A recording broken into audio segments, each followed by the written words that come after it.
നമസ്കാരം. ഇന്ന് നമ്മുടെ കൂടെയുള്ളത് നമ്മൾ പലരും പലപ്പോഴും കേട്ടിട്ടുള്ള ഒരു പേരാണ് ഡോക്ടർ രാമാനന്ദ്. ഡോക്ടർ രാമാനന്ദ് ഇന്ന് വന്നിരിക്കുന്നത് ഒരു യാത്രയെക്കുറിച്ച് പറയാനാണ്. നമ്മുടെ കൊച്ചി കാലടിയിൽ നിന്ന് കാശ്മീരിലേക്ക് ഒരു യാത്ര. ആ യാത്രയ്ക്ക് ചില പ്രത്യേകതകളുണ്ട്. 100 പേര് രാമാനന്ദിൻ്റെ കൂടെ ഈ കാശ്മീരിലേക്ക് യാത്ര ചെയ്യുന്നുണ്ട്, 100 ബുള്ളറ്റിൽ. ആ യാത്രയ്ക്ക് ചില പ്രത്യേകതകളും ചില ലക്ഷ്യങ്ങളുമുണ്ട്. ആ യാത്രയെപ്പറ്റി രാമാനന്ദ് തന്നെ പറയും. സാർ നമസ്കാരം. എന്താണ് യഥാർത്ഥത്തിൽ ചലോ LOC? ചലോ LOC വാസ്തവത്തിലൊരു മൂവ്മെൻ്റ് ആണ്. പെഹൽഗാം അറ്റാക്കിന് ശേഷം നമ്മൾ സ്റ്റാർട്ട് ചെയ്തൊരു മൂവ്മെൻ്റ് ആണ്. പെഹൽഗാം അറ്റാക്കിൻ്റെ പിറ്റേ ദിവസം സത്യത്തിൽ അന്ന് രാത്രി ഭാരതീയരാർക്കും ഉറങ്ങാൻ സാധിച്ചിട്ടുണ്ടായില്ല. അത്രയും ഹീനമായിട്ടുള്ള ഒരു അറ്റാക്കായിരുന്നു. അതിന് പിറ്റേ ദിവസം എല്ലാവരും പ്രതികരിക്കുന്നുണ്ട്, ഏതെങ്കിലും തരത്തിൽ പ്രതികരിക്കുന്നുണ്ട്. ഫേസ്ബുക്കിലൊരു പ്രതികരണത്തോടെ തീരുന്നതാണോ നമ്മുടെ ഉത്തരവാദിത്തം എന്നുള്ളൊരു ചോദ്യം ശക്തമായിട്ട് ഉള്ളിലുണ്ടായി. ആ സമയത്ത് ചോദിച്ച ഒരു ചോദ്യമാണ്, പെഹൽഗാം അറ്റാക്കിനെ കണ്ടം ചെയ്തുകൊണ്ട് എഴുതിയൊരു പോസ്റ്റാണ്. ആ പോസ്റ്റിൻ്റെ അവസാനത്തിലൊരു ചോദ്യം ചോദിച്ചു, പട്ടാളം എന്തെങ്കിലും പ്രവർത്തിക്കും, പ്രധാനമന്ത്രി എന്തെങ്കിലും പ്രവർത്തിക്കും, അല്ലെങ്കിൽ സംവിധാനങ്ങൾ എന്തെങ്കിലും പ്രവർത്തിക്കും, നമുക്ക് എന്ത് പ്രവർത്തിക്കാൻ പറ്റും? സിവിലിയൻ വേ ഓഫ് പ്രൊട്ടസ്റ്റ് എന്താണ്? അപ്പോൾ ബുള്ളറ്റ്സ് ആണ് നമ്മളെ നിശബ്ദമാക്കാൻ ഉപയോഗിച്ചതെങ്കിൽ നമ്മുടെ കയ്യിലും ബുള്ളറ്റ്സ് ഉണ്ട്. ആ ബുള്ളറ്റ്സ് റോയൽ എൻഫീൽഡിൻ്റെ ബുള്ളറ്റ്സ് ആണ്. ബുള്ളറ്റ്സ് എഗെയിൻസ്റ്റ് ബുള്ളറ്റ്സ്, ബുള്ളറ്റുകൾക്കെതിരെ ബുള്ളറ്റുകൾ എന്നുള്ളൊരു ആശയത്തിൽ ഒരു പോസ്റ്റ് ഇട്ടു. അങ്ങനെ ഞാനൊരു ആശയം പറയുന്ന സമയത്ത് തീർച്ചയായിട്ടും ബുള്ളറ്റുകളുമായി LOC വരെ പോകാം എന്ന് പറയുന്ന സമയത്ത് തീർച്ചയായിട്ടും ആ ബുള്ളറ്റുകളുടെ മുമ്പിൽ ഞാൻ സഞ്ചരിക്കണം. കാരണം അത് ഏറ്റവും കൂടുതൽ അപകടം ഉള്ളൊരു യാത്രയാണ്. അങ്ങനെ ഒരു കാര്യത്തിന് എനിക്ക് ധൈര്യം ഉണ്ടോ എന്നുള്ളതായിരുന്നു ഞാൻ ആദ്യം ചോദിച്ചത്. അങ്ങനെ ഉണ്ടെന്ന് തോന്നിയ സമയത്ത് ആ ബുള്ളറ്റുകളുടെ മുമ്പിൽ ഞാൻ സഞ്ചരിക്കുമെന്ന് പറഞ്ഞുകൊണ്ടൊരു പോസ്റ്റ് ഇട്ടതാണ്. ആ പോസ്റ്റിന് വലിയ പ്രചാരം കിട്ടി. 1000-ഓളം പേര് നമ്മുടെ ഒരു വാട്സപ്പ് ഗ്രൂപ്പിൽ മെമ്പറായി. അതിൽ നിന്ന് നമ്മൾ സ്ക്രൂട്ടൺ ചെയ്ത് വളരെ ചുരുങ്ങിയൊരു ഗ്രൂപ്പിലേക്ക് എത്തി. അങ്ങനെയുള്ളൊരു മൂവ്മെൻ്റ് ആയിട്ട് ചലോ LOC മാറി. ചലോ LOC ഒരു സംഘടനയായിട്ട് രജിസ്റ്റർ ചെയ്തു. അതിനൊരു പ്രസിഡൻറ്റും സെക്രട്ടറിയും ട്രഷററൊക്കെ ഉണ്ട്. മണി കാർത്തിക്കാണ് അതിൻ്റെ പ്രസിഡൻറ്റ്, സുകന്യ കൃഷ്ണ അതിൻ്റെ സെക്രട്ടറിയാണ്, സുമേഷ് KS അതിൻ്റെ ട്രഷററാണ്. പോരാത്തൊരു അതിനൊരു കോർ കമ്മിറ്റിയുണ്ട്. അങ്ങനെ എല്ലാ ദിവസവും മീറ്റിങ്ങുകളൊക്കെ കൂടി കാര്യങ്ങളൊക്കെ ഏകോപിപ്പിച്ചുകൊണ്ട്, അതായത് ജൂൺ 1-ാം തീയതി കാലടിയിൽ നിന്ന് നമ്മൾ ടീത്വാളിലെ ശാരദാ ക്ഷേത്രത്തിലേക്ക്, അത് ലൈൻ ഓഫ് കൺട്രോളിലാണ്. അതാണ് LOC, ചലോ LOC വരെ യാത്ര ചെയ്യാൻ എടുക്കുകയാണ്.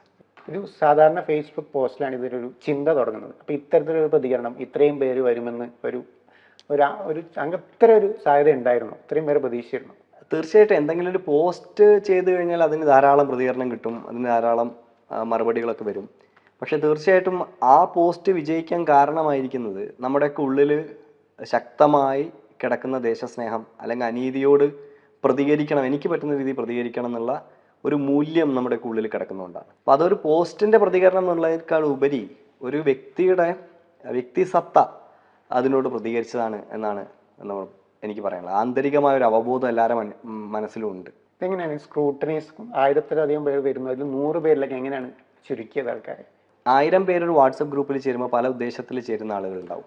ഇത് എന്ത് യാത്രയാണെന്ന് അറിയാൻ ചേരുന്നവരുണ്ടാവും, ഇത് എത്ര മുന്നോട്ട് പോകുമെന്ന് അറിയാൻ ചേരുന്നവരുണ്ടാവും, കളിയാക്കാൻ വേണ്ടി ചേരുന്നവരുണ്ടാവും, ഡേറ്റ ചോർത്താൻ വേണ്ടി ചേരുന്നവരുണ്ടാവും, പല ആളുകളുണ്ടാവും.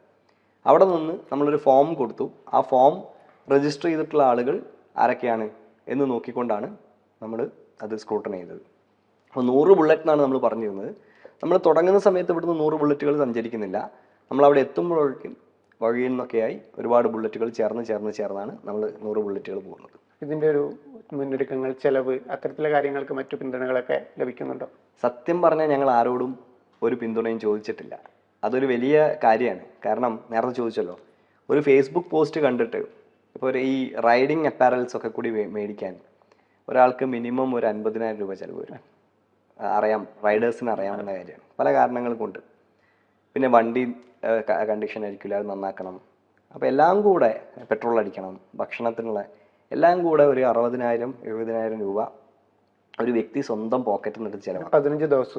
15 ദിവസം. അത് ഇന്നത്തെ കാലത്ത് ഏറ്റവും വലിയ ബുദ്ധിമുട്ടുള്ള കാര്യമാണ്. ഇപ്പോൾ ജോലി മാറി നിൽക്കണം, വീട്ടിൽ നിന്ന് മാറി നിൽക്കണം. അങ്ങനെ നമുക്കൊരു ബഞ്ച് ഓഫ് ആളുകൾ വന്നു എന്നുള്ളതാണ്. അത് തീർച്ചയായും അവരുടെ എണ്ണം പെഹൽഗാമിൽ ഫയർ ചെയ്യപ്പെട്ട ബുള്ളറ്റുകളെക്കാൾ കൂടുതലുണ്ട്. ഒരുപാട് യാത്രകൾ ചെയ്യുന്ന ഒരാളാണ്.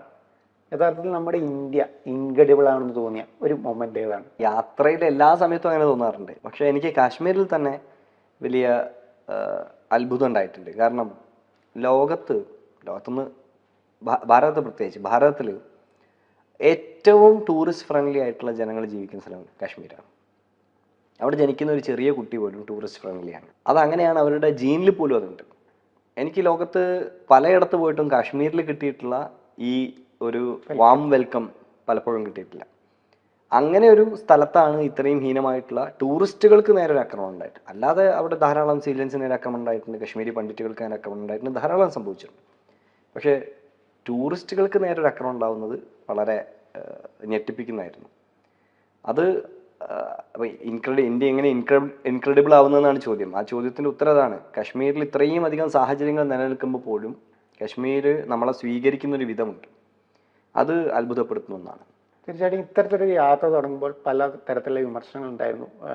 നിങ്ങൾ തന്നെ ഫേസ്ബുക്കിൽ അതിനെക്കുറിച്ച് എഴുതിയിരുന്നു. ആ വിമർശനങ്ങൾ എങ്ങനെയാണ് നേരിടുന്നത്? വിമർശനങ്ങൾ പലതും കാമ്പില്ലാത്ത വിമർശനങ്ങളാണ്. ചില ആളുകൾ കരുതിയത് ഈ സമയത്ത് നമ്മളൊരു അറ്റൻഷൻ കിട്ടാൻ വേണ്ടി എന്തോ ചെയ്യുന്നതാണ്. അറ്റൻഷൻ കിട്ടാൻ വേണ്ടി ചെയ്താണെങ്കിൽ തീർച്ചയായിട്ടും നമ്മളൊരു സംഘടനയാക്കുകയും അതിൻ്റെ പിന്നാലെ എണ്ണയിട്ട യന്ത്രം പോലെ നമ്മുടെ സംഘടന പ്രവർത്തിക്കുകയും ചെയ്യുന്നില്ല. അങ്ങനെ ഒരു പോസ്റ്റ് വരുന്നു, ധാരാളം ആളുകൾ അതിന് കമൻറ്റ് ചെയ്യുന്നു, ഒരുപാട് പേര് ആത്മാർത്ഥമായി ഇതിനു വേണ്ടി എന്തെങ്കിലും ചെയ്യണം എന്ന് പറയുന്ന ആളുകൾ ഒത്തുകൂടുന്നു. ഞങ്ങൾ ഫിസിക്കലി ഒരു മീറ്റിംഗ് കൂടുന്നു. ഞങ്ങൾ പഹൽഗാം ആളുകൾക്ക്, അവിടെ ആ മരിച്ചുപോയ ആളുകൾക്ക് വേണ്ടി അന്ത്യാഞ്ജലി അർപ്പിക്കുന്നു. ഞങ്ങളൊരു ഓർഗനൈസേഷൻ ഉണ്ടാക്കുന്നു. പഹൽഗാം അറ്റാക്കിൻ്റെ പിറ്റേ ദിവസം മുതൽ ഞങ്ങൾ ദിവസവും മീറ്റ് ചെയ്യുന്നുണ്ട്. ഞങ്ങൾ ദിവസവും സൂമിൽ മീറ്റ് ചെയ്യുന്നുണ്ട്. രാവിലെ 5 മണി മുതൽ 6 മണി വരെ യാത്ര ചെയ്യുന്നവർ എഴുന്നേറ്റിരുന്ന് യോഗ ചെയ്യുന്നുണ്ട്. യാത്ര ചെയ്യുമ്പോൾ അതിൻ്റെ ഒരു മറ്റുള്ളവർക്ക് പോകേണ്ട റോഡാണ്. അത്തരത്തിൽ ആ ഒരു റിസ്ക് എലമെന്റിനെ കുറിച്ച് ആലോചിച്ചിട്ടുണ്ടോ? റിസ്ക് എലമെന്റ്സ് ഉണ്ട്. പക്ഷേ റിസ്ക് എലമെന്റ്സ് ആലോചിച്ചിട്ട് നമുക്കിനി യാത്ര മാറ്റി വെക്കാൻ സാധിക്കുന്നതല്ല. അതിൻ്റെ റോഡ് സുരക്ഷയും കാര്യങ്ങളൊക്കെ നോക്കിക്കൊണ്ടാണ് നമ്മൾ യാത്ര ചെയ്യാനുള്ള കാര്യങ്ങളൊക്കെ പ്ലാൻ ചെയ്തിട്ടുള്ളത്. അപ്പോൾ അതിനു വേണ്ടി നമുക്ക് റോയൽ എൻഫീൽഡിൻ്റെ ഒരു ട്രെയിനിങ് ഉണ്ടായിരുന്നു. അല്ലാതെ ഓരോ സ്ഥലത്തുള്ള ഡിസ്ട്രിക്ട് അഡ്മിനിസ്ട്രേഷൻസ് ഒക്കെ ആയിട്ടൊക്കെ നമ്മൾ സംസാരിച്ചിട്ടുണ്ട്. അതെല്ലാം ഹാസിൽ ഫ്രീ ആയിട്ട് പോകാനുള്ള കാര്യങ്ങളാണ് ചെയ്തുകൊണ്ടിരിക്കുന്നത്. മൊത്തത്തിൽ കാശ്മീരിന് ഒരു റിസ്ക് കൺസേൺ ആയിട്ട്, അവിടത്തേക്ക് യാത്ര ചെയ്യുന്ന ഒരു റിസ്ക് കൺസേൺ ആയിട്ട് ഇപ്പോൾ കാശ്മീർ മാറിയിട്ടുണ്ടെന്ന് തോന്നിയിട്ടുണ്ടോ? തീർച്ചയായിട്ടും ഒരു സ്ഥലത്ത് ഒരു ഇത്തരത്തിലുള്ളൊരു ഭീകരാക്രമണം ഉണ്ടാകുന്ന സമയത്ത് കാശ്മീർ ഭാരതത്തിൻ്റെ GDP-യിലേക്ക് ടൂറിസം വൈസ് ധാരാളം കോൺട്രിബ്യൂട്ട് ചെയ്തുകൊണ്ടിരിക്കുന്ന ഒരു സമയമാണിത്. ധാരാളം ടൂറിസ്റ്റുകൾ കാശ്മീർ വിസിറ്റ് ചെയ്യുന്ന സമയമാണ്. ആ സമയത്താണ് ഇത്തരത്തിലുള്ളൊരു ആക്രമണം ഉണ്ടായിട്ടുള്ളത്.